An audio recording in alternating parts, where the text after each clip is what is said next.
What I love most about the Instant Pot is it makes me feel like I'm not even cooking. If you saw my last Instant Pot video, I talked about how you can just set it and forget it, and magically your food is ready. So even though I do meal prep, I still find that sometimes I get tired of cooking and sometimes I just want a break. So I thought it would be a fun challenge to try doing every meal in the Instant Pot, breakfast, lunch, and dinner, and we will see, is it actually easier and does it feel like less cooking? So with that, let's get started with breakfast. Now this is a meal that we make pretty regularly. We have oatmeal about 4 or 5 times per week, mainly because it is really healthy and easy, so I knew that this would be a good one to start with for the challenge. Oftentimes what I will do with this oatmeal is to actually cook it on Sunday when I'm doing my big meal prep, but for the sake of this challenge, I wanted to cook everything on the same day, so I actually started it at 6:30 in the morning, right before I went to the gym. Now this one takes such little prep time, it's really only about like 10 minutes, so I was able to get it into the Instant Pot before I left the house, and with the help of the delay start function, I was able to start the cooking process later, which meant that by the time I got home from the gym, my breakfast was hot and it was ready to eat.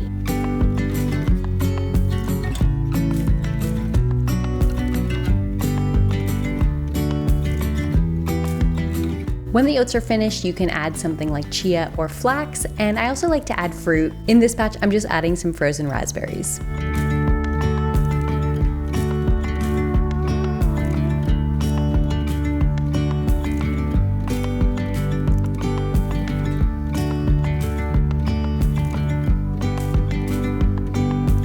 Now for breakfast, I have to give this Instant Pot version a 10 out of 10. If you've ever cooked oats on the stovetop before, you'll know you have to wait for the water to boil and you do have to stir it and at least babysit it to make sure it doesn't boil over. Versus with the Instant Pot, it's only about 5 minutes of preparation, add everything to the pot and just press start. Not to mention with the delay start function, I was able to start the Instant Pot oats later, which meant I was able to come home to a hot, ready to eat breakfast. Now I will say once you meal prep these oats and you're just reheating them in the microwave in the morning, which is what I do after I cook my first batch, it doesn't really make a difference between Instant Pot and stovetop, but having that initial cooking done in the Instant Pot where I didn't have to worry about it or stress about it did make the morning a lot easier. So now we are on to lunch, and I know that this is going to be a little bit more involved because I need to add some veggies, and if you don't have any washed or chopped yet, then you will need to do that part for preparation, which would be the same if you're cooking on the stovetop or in the Instant Pot. So in terms of prep work, they're probably equal, but pro tip, if you have your veggies washed and chopped already, it will be a lot faster. So if you want help doing that, check out this video right here. Now I have a lot of favorite Instant Pot soups, but I decided to go with the split pea because it is a classic, it is super easy, and it doesn't require too many vegetables.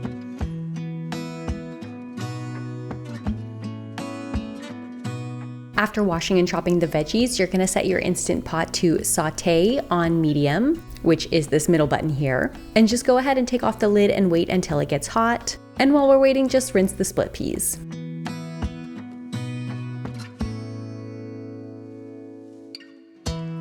Once your Instant Pot says hot, go ahead and add in your onion first, let that saute for a minute or two, and then add in your garlic. I like to cancel the saute function at this time, and then add in the rest of the veggies, the split peas, and your veggie broth or water.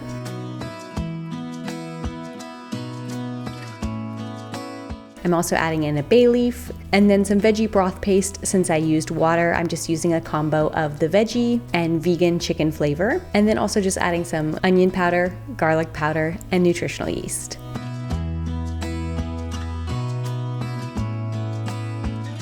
Set your Instant Pot on high pressure. You can do between 8 and 10 minutes for split peas, and the Instant Pot will cook by itself. I decided to run my stopwatch to see exactly how long it took to cook this soup, including time it takes to come up from pressure, which was about 25 minutes, and then I let it come down from pressure naturally for about 10 minutes, so it was about 35 or 36 minutes in total from start to finish. And then I just like to use the immersion blender a bit to get a little bit of a smoother consistency, but that is totally optional.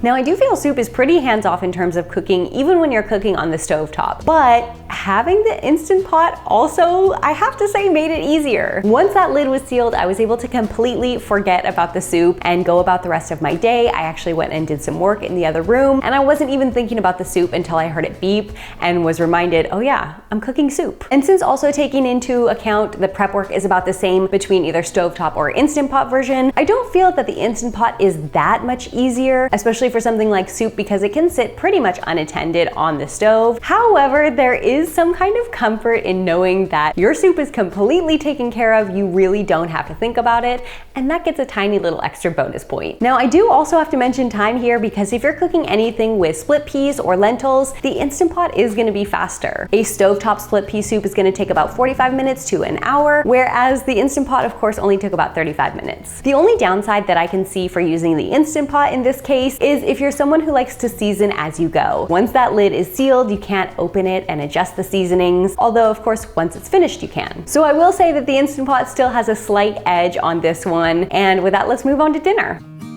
Now, it would be very easy to make another soup here because soups are great in the Instant Pot, but I wanted to challenge myself a little bit and do something that wasn't another soup, so we're gonna make pasta. Now, I'm a little bit nervous about this one because I've tried cooking pasta in the Instant Pot before and it did not turn out well. It was always way too mushy, so I have been doing a lot of research online to find the best pasta recipes for the Instant Pot, so fingers crossed for this one. I really hope that it still beats the stovetop because it's gonna be much easier than babysitting that boiling pot of water. So the website that I found for Instant Pot pasta tips says to use 1.5 cups water for every 4 ounces of dry pasta. So I'm going to double that and do 8 ounces of dry pasta and 3 cups of water. Now for cook time, that is where it gets tricky because I am using this pasta, this brand, just a different shape, and there isn't actually any cook time on this bag or any of their pastas. So I'm just going with how long I usually cook it on the stovetop, which is about 12 minutes. And the website that I'm following says to take that number, divide it in half, and then subtract 2, which will give us 4 minutes. So I'm a little bit nervous. That seems kind of long to me, but I am trusting the process. And I'm also gonna add in a little bit of broccoli in there,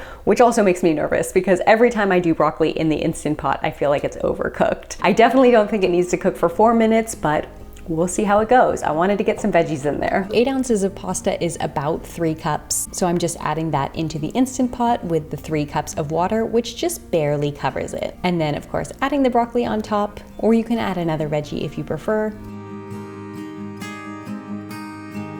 And then setting it to high pressure for 4 minutes. Setting the stopwatch again just to see how long it takes.